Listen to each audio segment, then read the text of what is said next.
Pai Celestial, muito obrigado por essa manhã, muito obrigado por esse tempo maravilhoso, que podemos nos aproximar de Ti. A Tua palavra diz que sem fé é impossível agradar o Senhor, porque aquele que se aproxima do Senhor precisa crer que o Senhor existe e que o Senhor é galardoador daqueles que o buscam. Pai, então com fé nós nos aproximamos na certeza da presença do Senhor aqui nesse lugar, e na certeza de que o Seu amor e a Sua graça sobre nós estende, Pai, faz com que as Suas mãos se estendam sobre nós, para que tenhamos, ó Deus, graça, favor e misericórdia nesse tempo de necessidade. Obrigado pela Tua presença aqui, te agradecemos, em nome de Jesus. E quem crê diga amém. Você pode aplaudir o Senhor, por favor, pode se assentar. Glória a Deus. Quero agradecer ao pastor Marcelo por essa oportunidade de poder compartilhar com vocês um pouquinho daquilo que Jesus tem me ensinado nessa caminhada com Ele, amém? Queria que você abrisse comigo a sua Bíblia, por favor, no Evangelho de Lucas, Lucas capítulo 19. Evangelho de Lucas, capítulo 19. Nós vamos ler aqui a partir do versículo 28, Lucas 19, 28. Vocês estão comigo, irmãos? Glória a Deus. Você que está em casa, abra sua Bíblia também. Não apenas participe conosco, mas também adore o Senhor onde quer que você esteja. A presença de Jesus está aí, e então você também pode oferecer culto a Ele nesse momento, em nome de Jesus. Lucas 19, versículo 28 diz: depois de dizer isso, Jesus foi adiante, subindo para Jerusalém. Ao aproximar-se de Betfagé e de Betânia, no monte chamado das Oliveiras, enviou 2 dos seus discípulos, dizendo a eles: vão ao povoado que está adiante, e ao entrarem, encontrarão ali um jumentinho amarrado, num qual ninguém jamais montou. Desamarrem-no e tragam-o aqui. Se alguém perguntar: por que vocês estão fazendo isso? Por que vocês estão o desamarrando? Digam-lhe: o Senhor precisa dele. Os que tinham sido enviados foram e encontraram o animal exatamente como ele lhes tinha dito. Quando estavam desamarrando o jumentinho, os seus donos lhe perguntaram: por que vocês estão desamarrando o jumentinho? E eles responderam: o Senhor precisa dele. Levaram a Jesus, lançaram os seus mantos sobre o jumentinho e fizeram que Jesus montasse nele. Enquanto ele prosseguia, o povo estendia os seus mantos pelo caminho. E quando já estava perto da descida do Monte das Oliveiras, toda a multidão dos discípulos começou a louvar a Deus alegremente e em alta voz, por todos os milagres que tinham visto, e eles exclamavam: bendito o Rei que vem em nome do Senhor, paz no céu e glória nas alturas. Alguns dos fariseus que estavam no meio da multidão disseram a Jesus: mestre, repreende os teus discípulos. Eu digo a vocês, respondeu ele, se eles se calarem, até as pedras clamarão. E quando se aproximou, viu a cidade, e Jesus chorou sobre ela e disse: se você compreendesse neste dia, sim, você também, aquele que o traz paz, mas agora isso está oculto aos seus olhos. E virão dias em que os seus inimigos construirão trincheiras contra você, vão rodear e vão a cercar por todos os lados. Também a lançarão por terra, você e os seus filhos, não deixarão pedra sobre pedra, porque você não reconheceu a oportunidade que Deus a concedeu. Muito forte isso, irmãos. Presta atenção, olha o que Jesus está dizendo.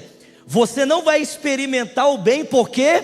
Porque você não reconheceu a oportunidade que Deus te concedeu. Vamos orar, queridos? Pai Celestial, fala conosco aqui nessa manhã, mais uma vez sentados aqui em volta da Tua mesa. Nós te pedimos que o Senhor nos dê olhos para ver, ouvidos para ouvir e um coração sensível para receber toda a palavra que o Senhor deseja falar ao nosso coração. Que através da Tua unção, Senhor, o Teu Espírito possa falar ao nosso coração, Ele possa encontrar em nós uma terra fértil, pronta a frutificar a 30, a 60 e a 100 por um, a palavra que em nós for semeada. Ao pregador dessa manhã, conceda-lhe graça, para que por meio da Tua unção, para que por meio da tua graça Ele possa compartilhar com sabedoria, unção e simplicidade a tua palavra ao coração do teu povo. Ó Deus, nós te pedimos isso juntos aqui, em o nome de Jesus Cristo, e quem crê diga amém. Irmãos, eu quero conversar com vocês essa manhã sobre o seguinte tema: Jesus, o Rei humilde. Amém? Diga para alguém perto de você: Jesus, o Rei humilde. Irmãos, preste atenção. Quando você estuda um pouquinho do contexto histórico em que esse texto aconteceu, chega a parecer assim, até engraçado a forma como Jesus ele é recebido na entrada em Jerusalém. Por quê? Porque os generais romanos, os reis romanos, quando eram recebidos de volta após de uma guerra, isso acontecia de uma forma muito extraordinária, de uma forma muito magnífica. Em 54 depois de Cristo, um general chamado Ostório foi recebido com uma celebração chamada triunfo, por causa de uma grande vitória que ele havia obtido contra os bretões. Irmãos, essa celebração que era oferecida aos generais se chamava triunfo, era uma homenagem. Não sei aqui se alguém já assistiu um filme antigo chamado Covardes. Alguém já assistiu esse filme, Covardes? É um filme muito antigo, e nesse filme ele começa exatamente com uma cena como essa. Uma cena de como um general romano era recebido em triunfo. Irmão, só para vocês terem ideia, essa celebração começava já no campo de batalha. O imperador enviava um mensageiro ao general dizendo para ele: olha, por causa da sua grande vitória, você vai ser recebido como triunfo, então se prepare para isso. E esse general então se banhava juntamente com o seu exército, ele trocava de roupa. Só para vocês terem ideia, a carruagem do próprio imperador era enviada para ele ser recebido de volta.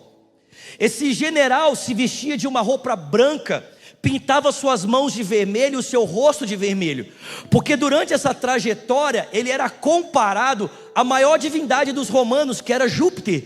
Ele era recebido como um próprio Deus. Ele montava nessa carruagem do próprio imperador, que era feita de ouro e puxada por 4 cavalos, e ele ia marchando do campo de batalha até a capital do império. E quando eles chegavam na capital do império, irmãos, o cortejo era aberto pelos exércitos vencidos. Eles eram amarrados e presos com as próprias armas que tentaram usar contra o general romano, e entravam nus e completamente desprovidos de força e envergonhados para mostrar a grandeza da vitória. Logo após vinham os soldados vestidos com a armadura de decoração, uma armadura de desfile, e logo após vinha o general. Ele era recebido com pétalas de flores sendo jogadas sobre ele, e as pessoas gritavam o seu nome, e ele gritava juntamente: eu triunfei juntamente com o seu exército.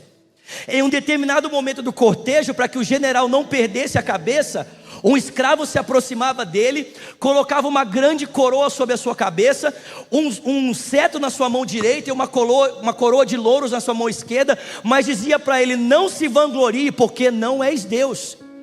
Mas era assim, irmãos, que um general romano era recebido quando ele entrava na capital do império, na cidade de Roma, com toda essa festa glamurosa e grandiosa, por causa das suas conquistas, por causa das suas vitórias. Em outras palavras, eu poderia dizer que talvez as palavras que marcam esse desfile sejam palavras como glória, ostentação, poder, força, porque era exatamente assim que o general desejava ser visto, como alguém glorioso, como alguém poderoso, como alguém forte, como alguém cheio de força sobre os seus inimigos. Só que o texto de Lucas está descrevendo para mim e para você a entrada de um outro general ou um outro rei, também caminhando supostamente em direção à sua casa, acompanhado também por uma multidão. Não uma multidão como a que acompanhava o general romano, de homens fortes, de soldados, não, mas uma multidão de pessoas que haviam sido tocadas por Jesus exatamente por causa da sua incapacidade. Eles de alguma forma não podiam resolver os seus problemas e foram até Jesus para que de alguma forma ele pudesse tocar nelas e elas pudessem ser saradas, curadas por ele. São essas pessoas que acompanham Jesus, uma multidão de pessoas que ao caminharem com Jesus atestam a sua dependência, atestam a sua fraqueza em relação à sua companhia junto a ele. E Jesus vem entrando, irmãos, na capital, vem entrando na capital religiosa do seu tempo, vem entrando em Jerusalém. E, irmãos, a Bíblia diz que ao invés de estar numa carruagem de ouro cercada, por um exército maravilhoso, Jesus entra montado em um jumentinho. E detalhe, irmãos, O texto diz que ele entra montado em um jumentinho que nem pertence a ele.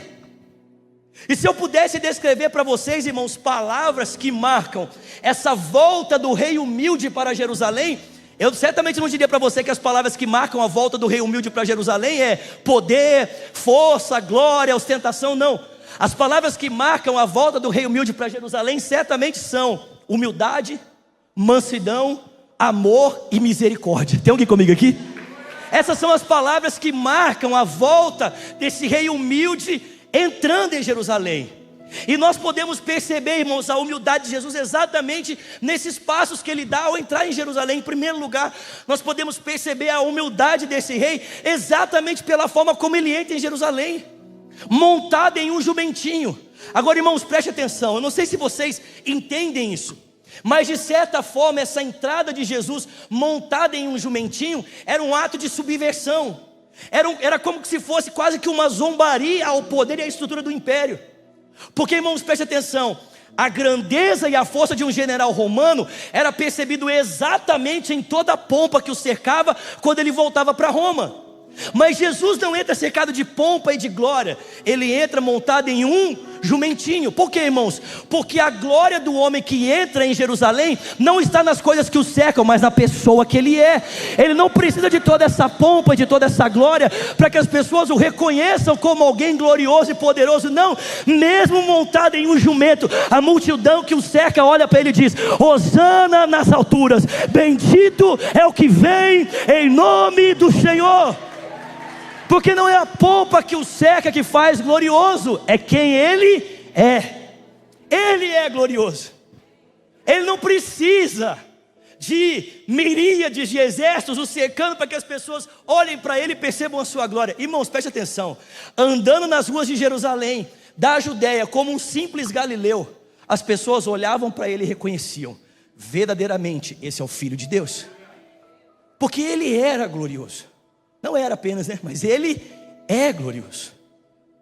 Mas, irmãos, nós percebemos a humildade de Jesus exatamente porque ele entra montado em um jumentinho que nem era dele. Um jumentinho emprestado. O rei dos reis e o senhor dos senhores sendo recebido de volta na sua cidade, na cidade de Jerusalém, a capital religiosa do mundo, em um animal que havia sido emprestado para ele. Alguns estudiosos, irmãos, presta atenção, acreditam que uma possível tradução para essa palavra jumentinho aqui poderia ser também pônei. Pônei. Imagine, irmãos, Jesus entrando em Jerusalém montado em um pônei. Um animal sem glória. Não um cavalo forte, poderoso, branco. Não, um pônei. É assim que ele entra. As roupas que o vestem não são as roupas do imperador, são os mantos das pessoas que são tirados e colocados para que ele possa ser recebido. Irmãos, Paulo diz a respeito de Jesus: tende em vós o mesmo sentimento que houve em Cristo Jesus, que subsistindo em forma de Deus, não considerou que o ser igual a Deus era algo que devia pegar-se, mas ele esvaziou-se a si mesmo, assumindo a forma de servo, sendo visto como um homem comum, e sendo encontrado em forma humana, humilhou-se a si mesmo, sendo obediente até a morte, e morte de cruz. E é por essa razão que Deus o exaltou soberanamente, e deu a ele o nome que está acima de todos os nomes, para que ao nome de Jesus se dobre todo o joelho, no céu, na terra e debaixo da terra, e toda língua confesse: Ele é o Senhor, para a glória de Deus Pai. O rei humilde, aquele que se apresenta como um rei humilde, não é visto em força, não é visto em glória, mas é visto em humildade. Irmão, olha só, se fosse eu entrando em Jerusalém montado num pônei, seria normal, amém? Porque assim, o pessoal ia olhar e achar que era um cavalo normal, amém? Mas eu não acho que Jesus era do meu tamanho. Se fosse o irmão que estava aqui, então, meu Deus, estou brincando. Mas eu não acho que Jesus era do meu tamanho. Irmãos, era quase que um absurdo. Mas ele decide se apresentar como um rei humilde exatamente pela forma como entra na capital da cidade. Mas, irmãos, presta atenção, nós não vemos apenas a humildade de Jesus no fato de ele entrar montado em um cavalo, entrar montado em um jumentinho. Nós vemos a humildade de Jesus também pela forma como ele decide cumprir a sua missão, pela forma como ele está decidindo terminar todo esse legado, toda essa história que ele começou há 3 anos atrás e agora está encerrando. Irmãos, preste atenção, Jesus entrando em Jerusalém nessa ocasião, remontava na cabeça dos judeus algo muito forte, algo muito poderoso. Vocês sabem que poucos dias depois os judeus, eles celebrariam a Páscoa. Jesus está entrando aqui numa quarta-feira. Haveria quinta e sexta-feira os judeus celebrariam a Páscoa. Irmãos, preste atenção, a Páscoa para os judeus remontava um momento muito importante na sua história. Que momento era esse? O momento em que Deus, com o braço estendido e mão poderosa, os havia libertado do cativeiro do Egito e os conduzido para a terra que pertencia a eles. Então, em outras palavras, o que os judeus esperavam que acontecesse em uma Páscoa? Que Deus mais uma vez se manifestasse, que Deus mais uma vez julgasse as estruturas pagãs que os dominavam e permitisse que Israel voltasse mais uma vez a viver um tempo de glória, um tempo em que Israel seria novamente a luz de Deus para todas as nações. Só que Israel esperava, irmãos, que essa libertação acontecesse de forma política. Israel experimentava que essa libertação acontecesse pelo exercício da força. Só que, irmãos, preste atenção, os judeus estão gritando, Hosana nas alturas, bendito é o que vem em nome do Senhor. Essa palavra Hosana, irmãos, ela é um grito de socorro. É como se os judeus estivessem dizendo, socorro Jesus, você que vem da parte de Deus, nos liberte da opressão romana. E de fato Jesus fez isso, sim ou não, queridos? Sim, mas não por meio da força, e não por meio da violência, e nem por meio, irmãos, de um exército. Jesus fez isso através da entrega da sua própria vida. Irmãos, preste atenção, os judeus esperavam que Jesus trouxesse a violência contra os romanos para que eles fossem libertos, mas na verdade Jesus se expôs à violência dos romanos para que o seu povo fosse livre. Os judeus esperavam, liberta-nos, age com poder, age com força, impõe a tua vontade, livra-nos dos impérios tiranos. Mas, irmãos, ao invés de Jesus impor violência e guerra, ele se permitiu ser vencido por ela, ele se permitiu ser dominado por ela. Se entregando à vontade de Deus na cruz, Jesus permitiu que a própria violência o afligisse, para que o seu povo pudesse ser liberto. Irmãos, preste atenção, o próprio Deus diz isso para nós, sim ou não? Os seus caminhos não são os meus caminhos, os seus pensamentos não são os meus caminhos são mais elevados, e os meus pensamentos são mais elevados. Nós esperamos que Deus o faça de uma forma, mas muitas vezes, irmãos, o caminho de Deus é completamente diferente do nosso. Os judeus esperavam violência para a libertação, mas Jesus trouxe libertação por meio do seu sacrifício, da sua morte, da sua entrega, do seu sofrimento. Quantos poderiam imaginar, irmão, que a libertação viria por esses caminhos? Não é assim que muitas vezes nós pensamos? Que muitas vezes para a nossa vida ser transformada, o que a gente precisa? De uma ação poderosa de Deus que mude a nossa história. Mas, irmãos, talvez a mudança que você precisa esteja na entrega, no sofrimento, no alto sacrifício. Talvez não na tentativa de impor a sua vontade, mas de se permitir viver a vontade de Deus, mesmo que isso te custe alguma coisa. Aí o glória a Deus foi bem fraquinho, amém, irmãos? Jesus está mostrando para nós, olha Jerusalém, sua libertação não virá como você espera. Eu vou trazer libertação, mas não pela sua forma, não pelos seus caminhos. Irmãos, sabe o que é impressionante? É que apesar da libertação estar disponível, esse povo não a experimentou. É assim que o texto termina com Jesus chorando por uma cidade. Sabe por quê? Porque a libertação estava disponível, mas eles não experimentaram. Por que não? Porque ela não se enquadrava às expectativas deles. Por que eles não experimentaram dessa graça que Deus trouxe? Por que não experimentaram desse favor que Deus trouxe através da entrega do seu filho? Muito simples, porque ela não se enquadrava às suas expectativas. Como não está acontecendo da forma como eu espero, então para mim não serve. Como não está acontecendo da forma como eu estou esperando, então eu não entendo. E porque eu não entendo, 3 dias atrás eu estava gritando Hosana, 3 dias depois eu estou gritando, crucifica. Jesus chora, irmãos. A gente vê a humildade em Jesus, enquanto ele está ali chorando por uma cidade que ele sabia que não o receberia. E ele diz assim para elas: olha, Jerusalém, estou trazendo libertação para vocês, mas porque vocês não entendem, porque vocês não têm discernimento, ao invés de libertação, vocês vão experimentar de sofrimento. O que vai acontecer é que um exército vai invadir essa cidade e vai destruir ela completamente. Não vai ficar pedra sobre pedra. Os seus filhos vão chorar, muitas pessoas vão morrer, porque ao invés de você experimentar da minha libertação, você está preferindo olhar para mim de uma forma que você não entende. E no final de tudo você vai gritar: Hosana nas alturas, bendito é o que vem em nome do Senhor. Irmão, você consegue entender isso? Não é que não estava disponível, não é que Jesus não estava fazendo, mas eles não estavam entendendo. Porque ele entra em um jumentinho e decide cumprir a missão de Deus de uma forma que eles não compreendem. O que resta de Jesus é chorar por essa cidade e não trazer a libertação que eles precisam. O que resta para Jesus é clamar por ela e não oferecer a eles aquilo que eles estão precisando. Por quê? Porque eles não o entendem. Irmão, deixa eu dizer uma coisa para você. Talvez a mudança que você precisa na sua casa esteja exatamente nesse caminho de humilhação. Talvez a mudança que você precisa para o seu casamento esteja exatamente nesse caminho de humilhação.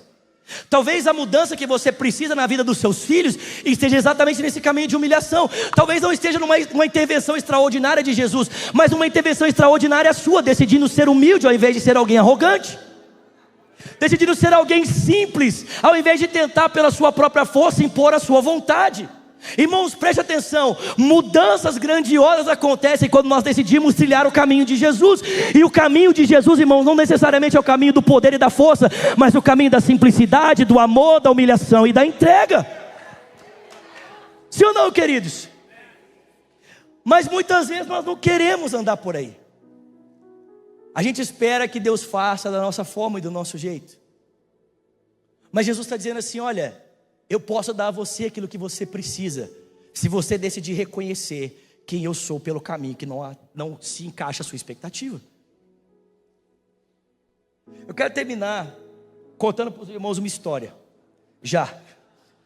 Eu quero terminar contando para os irmãos uma história, só para os irmãos entenderem. Acho que eu já contei essa história aqui, mas ou talvez eu contei num culto, que não seja aqui, mas em um outro, que aqui é um culto também, meus irmãos.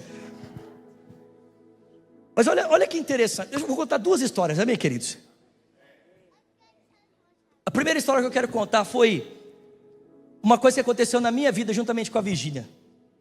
Eu lembro que nós começamos a namorar, e quando a gente começou a namorar, eu sofria de um medo terrível em relação ao casamento. Eu tinha muito medo de casar, tinha medo assim, de não dar certo e de que meu ministério fosse de alguma forma, prejudicado pelo casamento. Então eu tinha muito medo de casar. Então nós começamos a namorar, e depois de 3 meses de relacionamento, eu ativei o meu modo defesa e comecei a procurar na Virgínia todos os defeitos possíveis para que de alguma forma pudesse justificar o término do relacionamento. Já tinha feito isso antes com outras pessoas, e todas as vezes que isso acontecia, as pessoas também ligavam o modo de defesa e começavam a brigar. E aí com essas brigas e esse monte de coisa, eu acabava justificando o término do relacionamento. Ou seja, tá vendo? Essa pessoa está cheia do Satanás, por isso que eu tenho que terminar. Olha como ela se porta. Só que eu não percebia que na verdade a pessoa estava se portando daquela forma por minha causa. E aí eu, depois de 3 meses, decidi terminar meu relacionamento com a Virgínia. Aí eu liguei para ela e falei assim: olha, nós precisamos conversar. Falei assim: tá bom, vamos conversar. Falei: o que está acontecendo? Falei: olha, não está dando certo para mim, não está acontecendo, não está funcionando. Aí a Virgínia, muito serena, muito tranquila, falou assim: realmente, não está acontecendo, não está funcionando. O que você quer fazer? Você quer terminar? Falei: sim, não aguento mais, vamos terminar. Ela falou assim: tá bom, vamos terminar. Você ora, porque nós oramos para começar, então vamos orar para terminar. Você segue a sua vida, eu sigo a minha. E eu orei, irmãos, e a Virgínia falou assim: tá bom, Deus abençoe. E desligou o telefone e não fez nada. Eu achei que ela ia brigar, que ela ia gritar, que ela não fez nada. Falei assim: tá bom, Deus abençoe. E desligou o telefone e foi seguir a vida dela. 1 mês depois eu estava desesperado e ela estava tranquila. Eu entrava na rede social dela, ela estava dando de patins, estava curtindo a vida dela, e eu estava lá em depressão. E aí eu lembro que eu fui procurar uma psicóloga para conversar, e falei assim com a psicóloga: olha, o relacionamento terminou. Ela falou assim: Zulato, mas se o problema era o relacionamento, por que você não está bem? Se o problema todo era a menina, você devia estar tranquilo.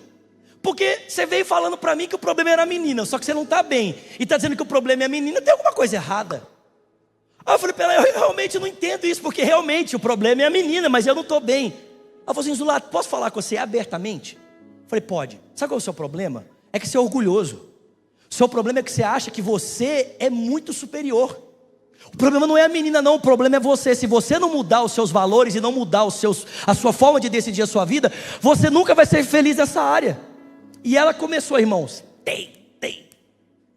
resumindo a história, saí daquele dia no consultório mal. Esperei mais uns 15 dias. Falei assim: bom, vou ligar para a Virgínia, né? Aí liguei para ela e falei assim: Virgínia, precisamos conversar. Falei: pode falar. Falei: não, a gente precisa conversar assim com mais tempo. Ela falou assim: tá bom, eu vou sair com os meus amigos, a hora que eu chegar eu ligo para você. Irmãos, ela me fez esperar até umas 2 horas da manhã. Tinha o fuso horário, eu no Brasil, ela morando em Nova York, 3 horas. Quando ela chegou, ela me ligou. E aí eu falei assim com ela, falei: vida, olha só, eu decidi uma coisa muito importante, eu não quero viver mais a minha vida sem você. Você é muito importante para mim, eu te amo demais. Eu quero casar com você, eu não quero voltar para a gente namorar, não, quero voltar para a gente casar e ser feliz para sempre. Só que, irmão, presta atenção, a Virgínia estava com o coração muito fechado, porque ela tinha sido muito machucada com as minhas decisões. Mas eu lembro que uma das formas que Deus me deu para mim conquistar o coração dela de novo, sabe qual foi? Foi decidir lavar os pés da Virgínia. Eu lembro que numa dessas minhas idas para Nova York, eu pedi para a mãe dela preparar uma bacia e uma toalha, e eu pedi para ela sentar na sala. E eu peguei a bacia e a toalha, eu comecei a lavar os pés da Virgínia. E essa foi uma das formas que Deus usou para trazer o coração da Virgínia para mim de novo. Irmãos, esse ano eu vou completar 5 anos de casada. A Virgínia está grávida, em outubro nasce o nosso primeiro filho. Na verdade, a nossa primeira filha, Valentina. Mas, irmãos, nada disso estaria acontecendo se eu não tivesse decidido andar pelo caminho da humildade. Eu vou contar uma outra história e vou acabar.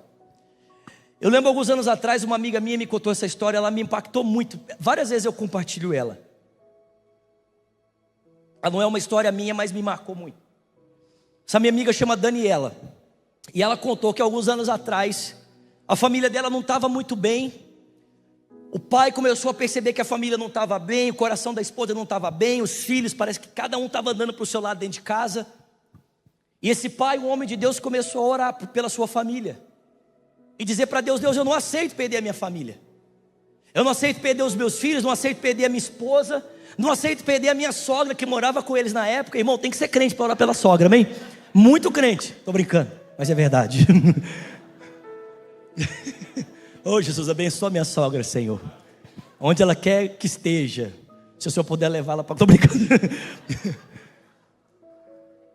E aí, irmãos, ele começou a orar pela sua família, e Deus deu uma direção para ele. E eu lembro que num determinado almoço, ele falou com a família assim: olha, tal dia e tal hora, eu preciso que todos vocês estejam sentados aqui na sala, porque eu preciso comunicar algo muito importante. E a família ficou todo mundo preocupado, né? Todo mundo assim, meio tenso, assim, tipo, nossa, que coisa séria. Mas quando chegou nesse dia, nesse horário, estava toda a família lá sentada no sofá, esperando pelo comunicado do pai. E ele chegou para a família e falou assim: olha, tem muitos dias que eu tenho orado a Deus e jejuado por vocês, porque eu estou percebendo que nós não somos mais aquela família, que o coração de cada um está caminhando para um lado. Eu estou percebendo que a gente não está muito bem, e orando por vocês, Deus me deu uma direção. A direção que Deus me deu foi de lavar os pés de vocês. Irmãos, esse homem foi lá atrás, pegou um balde e uma toalha e veio lavar os pés da sua família. A primeira pessoa que ele foi lavar os pés foi os pés da sua esposa. Ele se ajoelhou diante dela. E ele colocou um balde, uma bacia, e ele começou a lavar os pés da esposa. E à medida que ele lavava os pés dela, ele pedia perdão pelos erros cometidos e agradecia a Deus diante dela pela preciosidade que ela era, por todo o favor que ela havia oferecido, por todas as graças que ela havia concedido, e foi fazendo isso. E à medida que esse homem ia fazendo isso, irmãos, essa mulher desabou a chorar. chorar, chorar, chorar.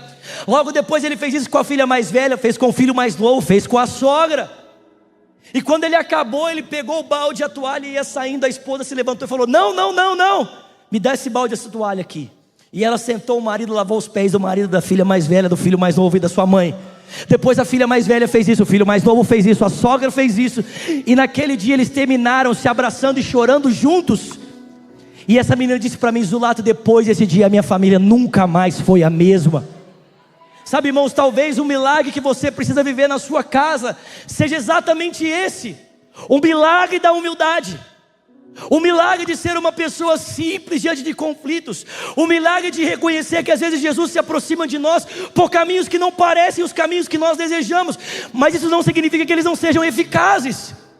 Se eu e você decidimos andar pelo caminho dele, vivemos como ele, recebemos como ele se apresenta a nós, nós veremos o rei humilde transformar a história da nossa família, veremos o rei humilde transformar a história da nossa casa.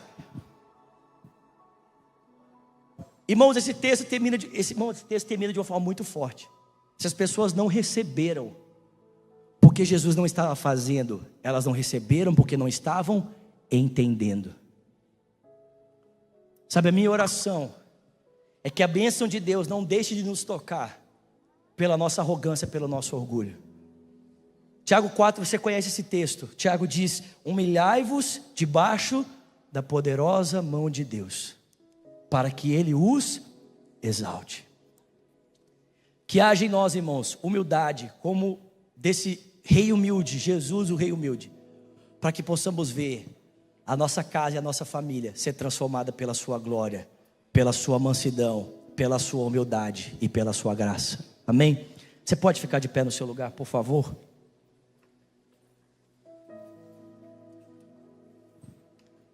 Obrigado. Antes de eu passar pelo pastor Marcelo, eu queria rapidamente fazer uma oração com você. Já que eu fui rapidinho aqui, queria fazer uma oração por você, queria fazer uma oração com você. Queria que você fechasse os seus olhos, por favor.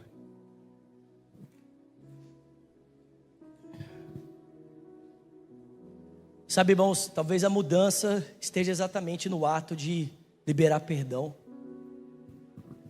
Talvez a mudança esteja no ato de você abrir mão dessa amargura, da reivindicação dos seus direitos,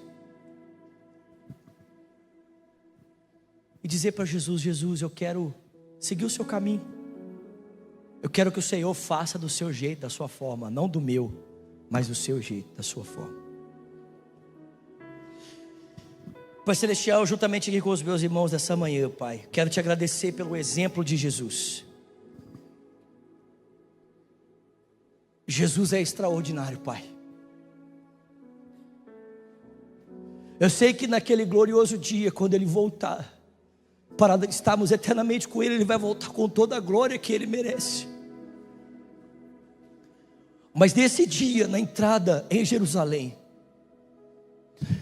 Ele decidiu se apresentar como um rei humilde, um rei simples. Quero te agradecer porque Ele decidiu transformar a cruz no seu trono e se apresentar diante de nós em fragilidade, em fraqueza. Obrigado, Pai. Obrigado pela vida de Jesus, pelo seu exemplo, pela sua entrega. E Pai, a minha oração é para que a gente não seja como esse grupo de pessoas que ficaram escandalizados com o seu caminho, escandalizados com a sua forma. A minha oração, Pai, é que o Senhor nos dê discernimento, é que o Senhor nos dê sabedoria, e que o Senhor, Pai, em nome de Jesus, nos ajude a recebê-lo como esse rei humilde, para que a sua humildade, a sua graça, o seu favor toque a nossa casa, toque a nossa vida. Pai, não deixe esse favor passar sobre nós, mas que Ele possa tocar a nossa vida e transformar tudo que somos, e possa transformar tudo que temos. Nós te pedimos isso nesse dia juntos, agradecidos, em o nome de Jesus. E quem crê, diga glória a Deus. Vamos aplaudir o Senhor Jesus pela vida do nosso querido pastor. Louvado seja Deus, ainda em pé. Você que vai começar 7 semanas, quem sabe pela sua casa, pela sua família, ou por outro assunto, a presencial online. O texto está em João, capítulo 14, versículo 13. E a palavra diz: e eu farei o que vocês pedirem. E eu farei? Não, vocês não falaram direito. E eu farei em meu nome, para que o Pai seja glorificado no Filho. Todo testemunho glorifica a Deus. O fim de você testemunhar é dizer a Deus: o seu nome seja glorificado. Então eu quero desafiar você a começar 7 semanas de oração, baseado nesta palavra linda que tivemos. Você que vai começar, sai do seu lugar, mas Deus pode vir para frente. Deus também me colocou mulheres que querem engravidar e não conseguem, pode ir vindo para frente. Mulheres que querem engravidar, ou se a mulher não está aqui, o marido está, e você online também. E se você quer gerar, presta atenção nessa última oração, se você quer gerar espiritualmente alguém da sua casa que ainda não conhece Jesus. Quem tem pessoas da família que não aceitaram Jesus? Então o Senhor está desafiando você, pode vir, a fazer 7 semanas de oração, para que você gere esta salvação na vida do seu familiar, da pessoa que está na sua casa. O pessoal do louvor pode vir aqui, já vamos embalando, eu vou orando, na sequência vocês já ativam essa música e vamos fazer um grande final. Então você que conhece alguém também, de repente, que não é você, mas que não consegue engravidar, vamos vir à frente, orar por essa pessoa. Quem sabe lá na sua família tem alguém que não consegue ficar grávida, um amigo, eu não sei. Saia do seu lugar, é a hora de doar, é a hora de dar, é a hora de ser humilde nesse aspecto. Se você quer gerar alguém que não conhece Jesus ainda, para que essa pessoa aceite Jesus, então você pode também nesse momento já orar também. Enquanto eu vou orando aqui, vocês já vão cantando aí, e nós vamos fazer esse encerramento juntos. Pai querido, nós te damos graças neste momento, pelo teu amor, por esta palavra tão linda e maravilhosa. Deus, recebemos esta verdade no nosso coração. Pai, queremos receber tudo que Jesus tem para nós. Não nos deixe ficar além nem aquém daquilo que Jesus prometeu, daquilo que Ele é fiel para cumprir. Aqui há pessoas que estão começando 7 semanas de oração. Quem sabe pela sua casa, pela sua família, eu não sei, mas o Senhor sabe. Então, em nome de Jesus, venha responder cada oração dessa. Pai, pessoas que não puderam gerar, estão aqui por alguém, por si próprio, por outra pessoa online, precisa engravidar e não consegue. Senhor, coloca, o Senhor diz que o Senhor faz com que a mulher estéril seja mãe, alegre mãe de filhos. Então, traga, Senhor, a fertilidade, traga a gestação, traga o nascimento em paz. Nós abençoamos a vida da Valentina. Obrigado, que o Senhor colocou no ventre da Virgínia, pastor Zulato. Obrigado, Senhor, sustenta essa gravidez até o fim e dê graça e força para que essa menina cresça e seja bênção na vida desta família e assim de todos, Pai. Mas há pessoas também que precisam ser geradas para conhecer Jesus. Há um convencimento do Espírito Santo para que elas recebam Jesus como único e suficiente Salvador. Então que seja manhã de salvação. Pessoas que não conheciam Jesus, que não tinham aceitado Jesus, Pai, em nome do Teu Filho, é que nós oramos na certeza de que cada uma dessa oração será respondida pela humildade, pelo dobrar dos joelhos, pelo clamor diante do Senhor. Nós confiamos em Ti e declaramos que Jesus Cristo é o Senhor, para a glória de Deus Pai, é que nós oramos, amém. Em nome de Jesus, fique em pé e canta esse refrãozinho.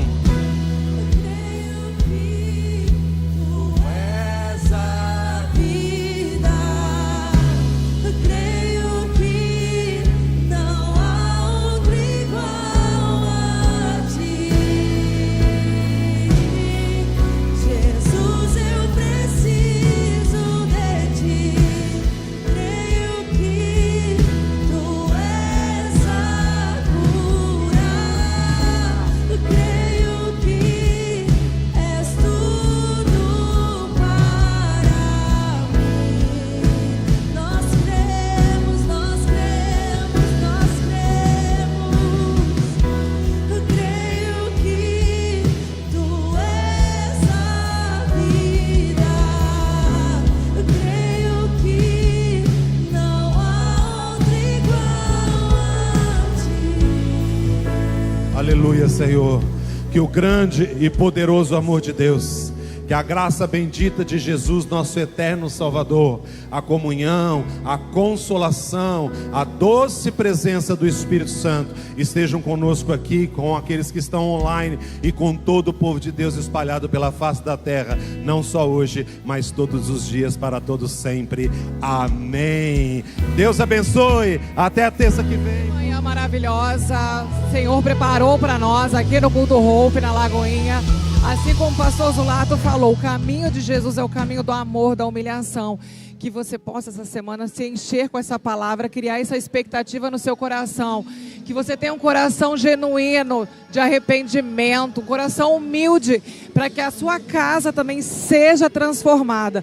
Eu quero orar por você, pela sua vida, pela sua semana. Senhor, muito obrigada por todas as pessoas que estiveram aqui nos assistindo, Senhor. Que o Senhor venha derramar a sua graça, o seu amor em cada lar, em cada coração, Pai. Que nós sejamos pessoas, Senhor, humildes de coração.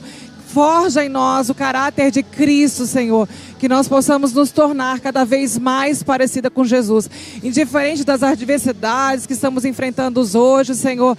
Mas o Senhor sabe os nossos anseios, as nossas aflições. Que o Senhor venha, Senhor, derramar um bálsamo em cada coração agora, Senhor. Porque o Senhor é o nosso refúgio, a nossa fortaleza, o nosso amor. Que tenhamos o coração e o caráter de Jesus, para que a gente possa realmente servir ao próximo, derramar o seu amor sobre a nossa família, sobre os nossos amigos, as pessoas à nossa volta. Nós te agradecemos por esse culto maravilhoso. Oramos já por essa semana, já declaramos que será uma semana abençoada, milagres acontecerão, muitos testemunhos, o Senhor vai revelar essa semana, muitos pedidos serão realizados. Em nome de Jesus te agradecemos, amém. Muito obrigada a todos vocês que estiveram nos assistindo aqui no online. Que você tenha uma semana abençoada, cheia da presença de Deus. E nos vemos na próxima terça-feira, ao mesmo horário. Que Deus te abençoe.